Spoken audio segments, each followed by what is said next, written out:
Mahindra, Tata, Maruti Suzuki और Hyundai ये थे इंडिया के टॉप सेलिंग कार ब्रांड्स पिछले साल के।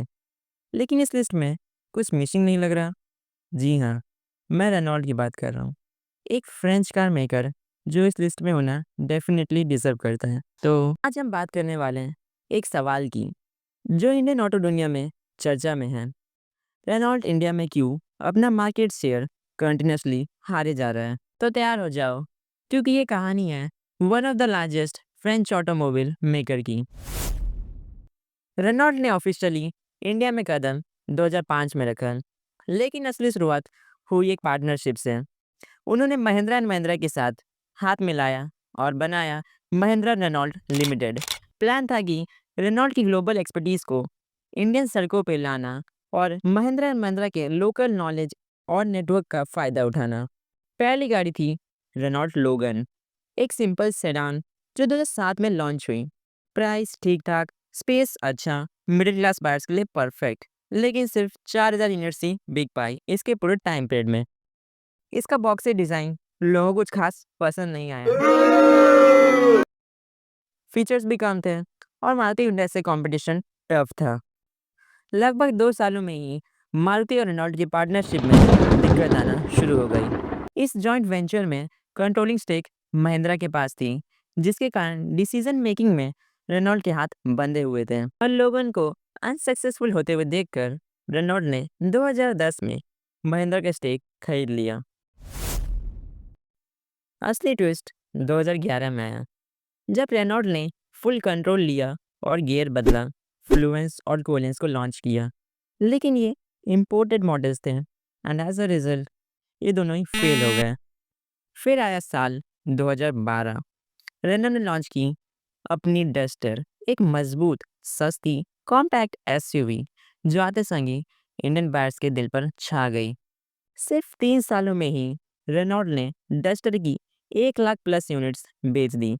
फिर 2015 में आई क्विड, एक फंकी, बजट फ्रेंडली हैचबैक जो स्पेशली इंडिया के लिए बनाई गई थी। 3 लाख से कम प्राइस में इसने मारुति के एंट्री लेवल एम्पायर को चैलेंज किया और सेल्स का धमाका कर दिया। 2017 तक रेनॉल्ट ने क्विड की 1,35,000 यूनिट्स बेच दी। रेनॉल्ट की स्ट्रेटेजी क्लियर थी, लोकलाइजेशन, लो प्राइस और अर्बन रूरल दोनों के फर्स्ट टाइम बायर्स को टारगेट करना। 2017 तक रेनॉल्ट का मार्केट शेयर 4% के ऊपर पहुंच गया। क्विड के सक्सेस के बाद रेनॉल्ट को लगने लगा कि उन्होंने इंडियन कस्टमर्स को क्रैक कर दिया। पर क्या ऐसा हुआ? क्विड की सक्सेस के बाद रेनॉल्ट ने सोचा कि बजट सेगमेंट ही उनका विनिंग मंत्र है। तो उन्होंने ड्राइवर 2019 में और काइगर 2021 में लॉन्च किए। दोनों ही अपने अपने सेगमेंट में एक वैल्यू फॉर ऑप्शन प्रोवाइड करते थे। लेकिन जब मार्केट एसयूवीज और प्रीमियम कार्स की तरफ बढ़ रहा था और कस्टमर्स Hyundai की क्रेटा और फोर्ड की इको स्पोर्ट की तरफ जा रहे थे, तब रेनॉल्ट ने डस्टर को अपग्रेड न करके कैप्चर को लॉन्च कर दिया। प्राइस था 9.5 लाख, लेकिन ये एसयूवी इंडियन बायर्स के दिल में जगह नहीं बना पाई। नवंबर 2017 से मार्च 2020 तक सिर्फ 6,618 यूनिट्स ही बिक पाई, जिसके कारण रेनॉल्ट ने इसे 2020 में डिसकंटिन्यू कर दिया।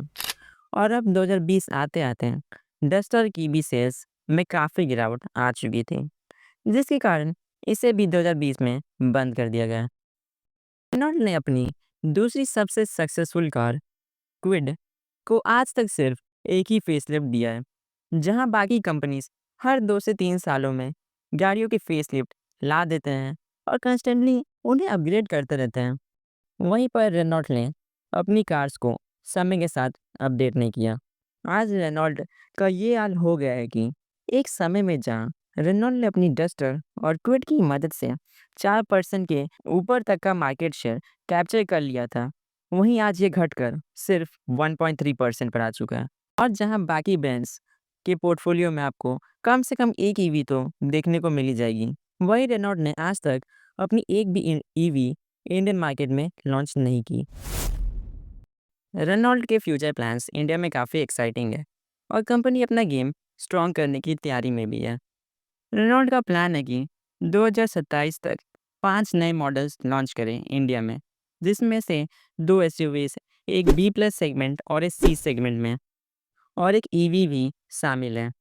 और ट्राइबर और टाइगर के न्यू जनरेशन मॉडल्स भी पाइपलाइन में हैं। सो क्या रेनॉल्ट इस कॉम्पिटिटिव इंडियन मार्केट में सर्वाइव कर सकते हैं? वेल, ये तो फ्यूचर में ही पता चलेगा। मिलते हैं फ्यूचर में।